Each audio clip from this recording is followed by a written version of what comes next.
Assalamualaikum warahmatullahi wabarakatuh. Gimana kabarnya anak-anak? Hari ini saya akan menyampaikan materi tentang kurban, yaitu kelas 9 MTS. Oke, yang pertama kali kita harus mengamati gambar di bawah ini, yaitu tentang hewan yang akan disembelih.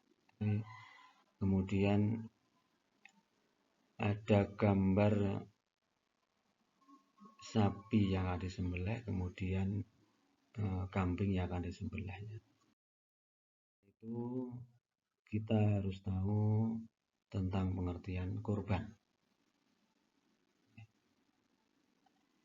Yang pertama yaitu kata kurban berasal dari bahasa Arab, yaitu koroba yakrobu kurbanan, yang berarti artinya adalah dekat. Bahwasanya kita harus mendekatkan diri kepada Allah SWT dan menjalankan segala perintahnya. Kemudian menurut syariat Islam, kurban adalah menyembelih hewan ternak yang memenuhi syarat tertentu yang dilakukan pada hari raya Idul Adha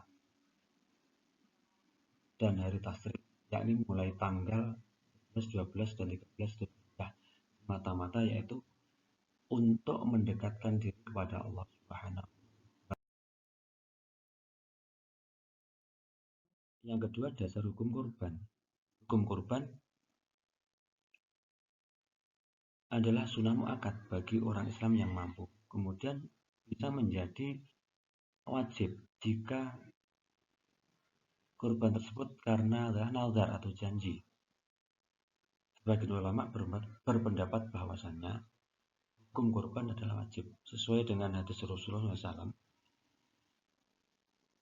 Qala Rasulullah SAW, man wajada sa'atan walam yudha'a fala yaqrabanna musholana.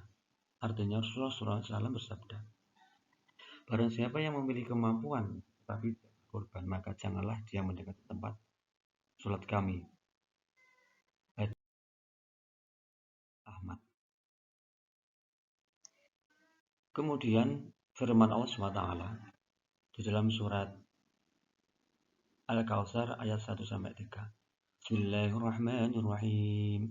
Inna a'tainaka al-kautsar fasholli li rabbika wanhar inna shani'aka wal abtar. Artinya, sesungguhnya kami telah memberi Nabi Muhammad nikmat yang banyak, maka laksanakan sholat karena Tuhan dan berkorbanlah. Sesungguhnya orang yang membencimu ialah yang terputus rahmat Allah Subhanahu. Yang ketiga yaitu ketentuan hewan kurban. Yang pertama, cukup umur, yaitu syaratnya untuk berumur 5 tahun, yaitu unta. Kemudian sapi itu berumur 2 tahun, kambing berumur 2 tahun, dan domba berumur 1 tahun dan memasuki 2 tahun. Yang kedua, tidak dalam kondisi cacat. Syaratnya itu matanya tidak buta, sehat badannya, kakinya tidak pincang, badannya tidak kurus. Waktu dan tempat penyembelihan hewan kurban. Waktunya yang pertama pada hari raya Idul Adha, yaitu tanggal 10 Dzulhijjah setelah sholat Idul Adha. Pada hari tasyrik, yaitu tanggal 11, 12, dan 13 bulan Dzulhijjah sebelum maghrib. Kemudian tempat menyembelih sebaiknya dekat dengan tempat pelaksanaan Idul Adha, itu masjid terdekat atau musola. Yang kelima yaitu sunnah dalam menyembelih hewan kurban. Hewan kurban hanya disembelih jika orang yang berkurban atau laki-laki dan mampu menyembelih. Kemudian disyariatkan bagi orang yang berkurban bila telah masuk bulan Dzulhijjah untuk tidak memotong rambut dan kukunya hingga hewan kurbannya disembelih. Daging kurban sebaiknya dibagikan kepada fakir miskin dan dalam kondisi mentah. Yang keenam, tata cara menyembelih hewan kurban.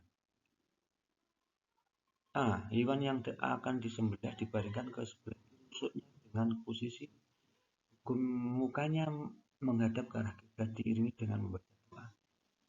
Rabbana taqabbal minna inna antas samiul alim, yang artinya terimalah kiranya kurban kami, sesungguhnya Engkau Maha mendengar lagi Maha mengetahui. Kemudian menyembelih meletakkan kakinya yang sebelah atas hewan agar hewan itu tidak menggerak-gerakkan kepalanya atau meronta. Kemudian menyembelih melakukan penyembelihan sambil membaca Bismillah Allahu Akbar. Kemudian menyembelih membaca doa kabul.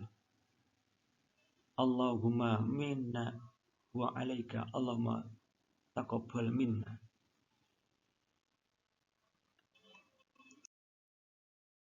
Kemudian yang ketujuh, hikmah ibadah kurban. Yang pertama, bersyukur kepada Allah SWT,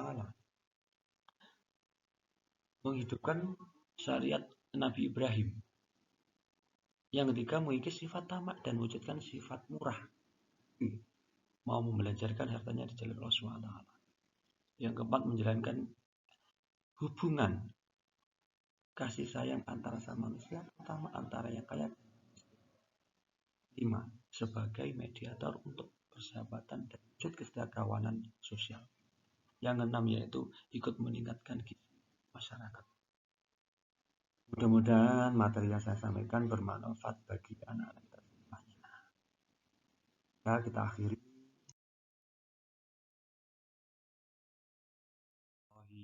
Wabarakatuh.